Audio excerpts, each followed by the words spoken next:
Under the Trump administration, we will defend the proud tradition of female athletes, and we will not allow men to beat up, injure, and cheat our women and our girls. From now on, women's sports will be only for women. In recent years, the radical left has waged an all-out campaign to erase the very concept of biological sex and replace it with a militant transgender ideology. Female athletes have been forced onto the front lines, and men claiming to be girls have stolen more than 3,500 victories. That's a lot. All of that ends today because with this executive order, the war on women's sports is over. If you let men take over women's sports teams or invade your locker rooms, you will be investigated for violations of Title IX and risk your federal funding. But here we are. And this doesn't have to be long. It's just all about common sense. Doesn't have to be long. In a few moments, I'll sign a historic executive order to ban men from competing in women's sports. It's about time.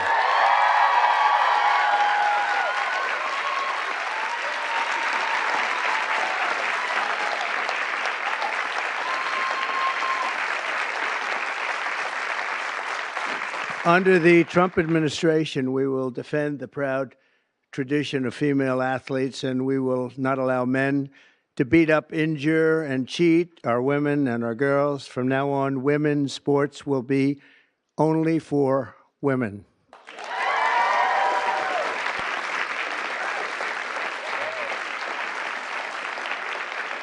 But before going further, I want to share some very exciting news from our military. After years of shrinking force numbers at levels that nobody has ever seen before, 4 years of this we went through, and missed recruiting targets every single month, it was just announced that in December, the U.S. Army had its single best recruitment in more than 15 years.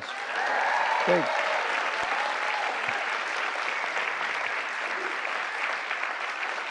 Every single day, nearly 350 new soldiers enlisted to defend our nation, and they're very, very happy to have done so. We've done lots of interviews, and we asked why this was taking place now, and they just said there's a spirit about our country that they haven't seen in many, many years, and I happen to agree with that. But it really is clear proof that the spirit is sweeping our armed forces, and we have a great leader in Pete. As you know, we all know Pete so well. He's going to be fantastic, and so many of our great heroes, and people are starting to understand what hero is all about. So that is something that is very important. We've gotten the woke lunacy out of our military.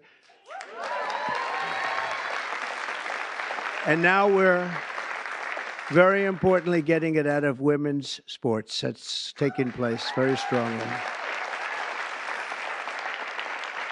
So in recent years, the radical left has waged an all-out campaign to erase the very concept of biological sex and replace it with a militant transgender ideology. You've heard a little bit about this, haven't you? Huh? Just a little bit? Does anybody agree with them? No. Would be not a good thing to say yes right here. Female athletes have been forced onto the front lines, and men claiming to be girls have stolen more than 3,500 victories. That's a lot. And invaded more than 11,000 competitions designed for women. Last year, a male cyclist posing as a woman competed in the 800-mile Arizona Trail Race, a very big deal in cycling, and obliterated the women's course record by nearly 5.5 hours. Sounds like a lot, doesn't it, huh? 5.5 hours, but you have to hear the weightlifting records. You think that's bad. The weightlifting's worse. In 2023, a man in women's powerlifting broke 2 world records and outlifted his closest female opponent in one event by 440 pounds. And they continue to defend themselves, Mr. Congressman. You know that, right? They continue to defend themselves. We hope they continue onward because I don't think we can lose a race. This was one of the big reasons that we all won, and it's one of the big reasons that we had a record, a landslide like they haven't seen before, very often anyway. And who could forget last year's Paris Olympics, where a male boxer stole the women's gold medal after brutalizing his female opponent so viciously that she had to forfeit just after 46 seconds, and she was a championship fighter. And actually, they had two women or two people that transitioned, and both of them won gold medals, and they won them very convincingly. But all of that ends today because with this executive order, the war on women's sports is over.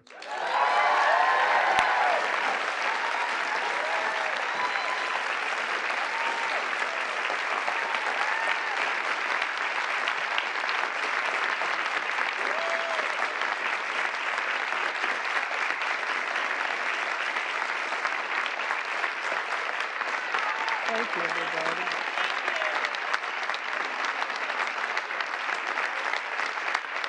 Great.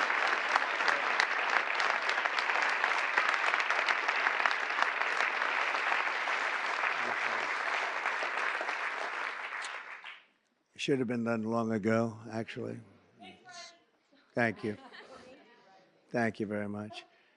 With my action this afternoon, we're putting every school receiving taxpayer dollars on notice that if you let men take over women's sports teams or invade your locker rooms, you will be investigated for violations of Title IX and risk your federal funding. We are restoring sanity and common sense very simply to our government. We're defending the rights and safety and pride of the American people, including our great, great, great female athletes.